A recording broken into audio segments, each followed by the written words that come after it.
प्रधानमंत्री जी ने उस रैली में ये भी कहा कि सबकी जमा पूंजी को चेक करके वेल्थ को रीडिस्ट्रीब्यूट किया जाएगा और वेल्थ रीडिस्ट्रीब्यूट करके मुसलमानों और घुसपैठियों को दिया जाएगा। ये कहां से आता है? ये वहां से आता है, देश के प्रधानमंत्री, तत्कालीन प्रधानमंत्री मनमोहन सिंह का बयान है, बड़ा प्रसिद्ध बयान था जी, कि इस देश के संसाधनों पर सबसे पहला अधिकार माइनॉरिटी का और माइनॉरिटी में भी मुसलमानों का है जी। अब जब वेल्थ डिस्ट्रीब्यूट करने की बात आती है तो संसाधन से ही होगी जी। सरकार उसको लोगों की संपत्ति को लेकर डिस्ट्रीब्यूट करेगी। तो और मैं कहता हूं कि अगर ये सच नहीं है तो कांग्रेस पार्टी बताए इसका मतलब क्या है। नहीं, वो कह रहे हैं, राहुल गांधी ने साफ साफ कहा है कि अगर जो है वो लोग सरकार बनाएंगे तो एक नेशन वाइड एक्सरे होगा जिससे कि सोशियो इकोनॉमिक स्टेटस लोगों का पता किया जाएगा, किस वर्ग किस जाति के पास कितनी दौलत है, कितना धन है, इंस्टीट्यूशंस में कितनी भागीदारी है और उस हिसाब से रीडिस्ट्रीब्यूशन होगा। तो इस हिसाब से रीडिस्ट्रीब्यूशन में इनकी प्रायोरिटी तय है। वो कहते हैं इनइक्वालिटी को खत्म करने का यही तरीका है। वो उनकी समझ है जी। मुझे लगता है इतनी पुरानी पार्टी ने अपना मैनिफेस्टो माइनॉरिटीज और एक्सट्रीम लेफ्ट आइडियोलॉजी वाले लोगों को आउटसोर्स किया है। तो जो मंगलसूत्र की बात है वो कहां से आती है? वो इसी का एक स्वाभाविक रूप से जब वेल्थ आती है तो सारी चीजें इंक्लूड होती हैं। तो स्त्रीधन हो गया, लोगों के पास जो जितनी जमा पूंजी है वो हो गई, प्रॉपर्टी। इनहेरिटेंस टैक्स की बात की थी सैम पित्रोदा जी ने, उसको आप कैसे देखते हैं? देखिए, मुझे लगता है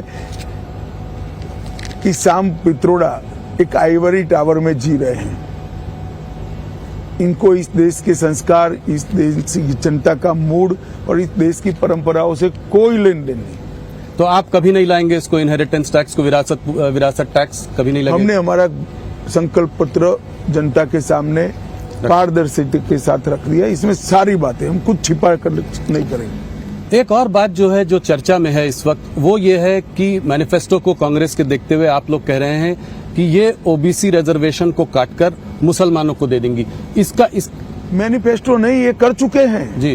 कर्नाटक में उनकी सरकार थी, रातों रात कर्नाटक के सारे मुसलमान को बैकवर्ड बना दिया। ना बैकवर्डनेस का सर्वे हुआ, ना कोई कमीशन बना, धर्म के आधार पर सारे लोगों को बैकवर्ड घोषित कर दिया और उनको रिजर्वेशन भी दिया। अब ये रिजर्वेशन जो कटा वो ओबीसी का ही कटा है। इसी तरह से आंध्र प्रदेश में, संयुक्त आंध्र में जब उनकी सरकार थी, मुसलमानों को रिजर्वेशन दे दिया। तो ये किसका कटता है?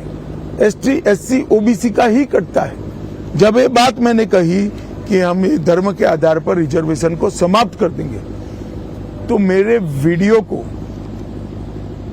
तोड़ मरोड़ कर जनता के सामने पेश किया। जी, आज आपने प्रेस कॉन्फ्रेंस भी की। राहुल गांधी के राजनीति के अंदर कांग्रेस की कमान संभालने के बाद राजनीति का स्तर सातत्यपूर्ण तरीके से राहुल गांधी गिरा रहे हैं। संसद में आप बहस नहीं कर सकते हो, शोर शराबा करना, बहिष्कार कर देना, बोलने नहीं देना, डिबेट में हिस्सा नहीं लेना और बाहर निकलकर प्रेस करना कि हमारे साथ अन्याय हो रहा है।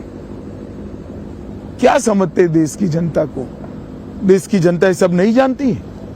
देश की जनता ये सब चीजें बहुत अच्छे तरीके से जानती है। लोकतंत्र में हेल्दी डिबेट होनी चाहिए और आप लोग भी उनको कुछ नहीं पूछते हो जी। आप लोगों को भी पूछना चाहिए, मगर आप लोग सवाल हमें ही पूछते हो, उनको नहीं पूछते हैं। नहीं, जरूर उनसे भी पूछ रहे हैं हम लोग, हमारी टीम लगी हुई है। एक बात जो है कास्ट सेंसस की है, इसी से जुड़ा हुआ सवाल है, कास्ट सेंसस की है, उसके बारे में वो बात करते रहते हैं, कहते हैं जितनी आबादी उतना हक। इसको आप कैसे देखते हैं? कितने साल तक इस देश में कांग्रेस का शासन रहा? 55 साल तक रहा, कभी नहीं कराया। अब जब लगातार हार रहे हैं तब ये सारे चीजों को वो बोल रहे हैं, इनकी मंशा नहीं है। इस देश में पिछड़ा वर्ग विरोधी कोई पार्टी है तो एकमात्र पार्टी है कांग्रेस पार्टी। काका साहेब कालेलकर कमीशन को इन्होंने सालों तक ओपन ही नहीं किया जी। मंडल कमीशन को दबा कर रखा जी। सेंट्रल के इंस्टीट्यूशन में ओबीसी को, पिछड़ा वर्ग के लोगों को रिजर्वेशन नहीं दिया। जब मंडल कमीशन लागू हो रहा था, विपक्ष के नेता के रूप में राजीव गांधी ने 2 घंटे का विरोध का भाषण करा है। राहुल गांधी ने जरा वो भाषण पढ़ लेना चाहिए। और हमने तो देश को सबसे सफल प्रधानमंत्री, पिछड़ा वर्ग से और गरीब के घर से पैदा हुआ नेचुरल लीडर नरेंद्र मोदी हमने देने का काम किया। नैरेटिव बनाने की ये कोशिश है कि 400 पार अगर आ जाएगा तो बाबा साहब का कॉन्स्टिट्यूशन आप चेंज करेंगे, उसके बाद फिर ओबीसी एससी एसटी के जो है रिजर्वेशन के संग आप लोग कुछ वो बदलाव करेंगे। देखिए ये नैरेटिव बनाने की कोशिश। राहुल जी, हमारे पास 10 साल से बहुमत है जी। संविधान बदलने की क्षमता नरेंद्र मोदी जी को 10 साल से इस देश की जनता ने दी है। हमने क्या किया 10 साल में? हमने कभी रिजर्वेशन को समाप्त करने का अटेम्प्ट नहीं किया। हमने ये बहुमत का उपयोग धारा 370 हटाने में किया, ट्रिपल तलाक समाप्त करने में किया, यूसीसी लाने में किया, अंग्रेजों के कानून बदलने में किया, कश्मीर के अंदर शांति करने में किया। हमारे पास 10 साल से अधिकार है। राहुल गांधी का एक रूल है, झूठ बोलो, जोर से बोलो और बार बार बोलो। वो रूल को वो फॉलो कर रहे हैं। आपको लगता है कि ये नैरेटिव इसीलिए इसी बार बार बोलते हैं? नहीं बनता है नैरेटिव। हम 10 साल से अधिकार प्राप्त किए जी। आपने सिक्योरिटी की बात की तो मैं थोड़ा सा इस पर भी बात करना चाहूंगा कि आपने कहा है कि अभी हाल फिलहाल में आप लोगों ने बहुत क्या कहते हैं नक्सल पे क्रैकडाउन किया। आपने कहा है कि 2-3 साल में छत्तीसगढ़ में भी आप इसको समाप्त कर देंगे नक्सलियों को। तो कांग्रेस के कुछ नेताओं ने कहा कि ये मार्टर हैं। हाँ, इसको आप कैसे देखते हैं? देखिए, तुलसीदास जी ने रामचरितमानस में कहा है कि जिसका खराब समय होता है प्रभु राम सबसे पहले इनकी मति हर लेते हैं। कांग्रेसियों के साथ भी शायद यही समय आ गया है।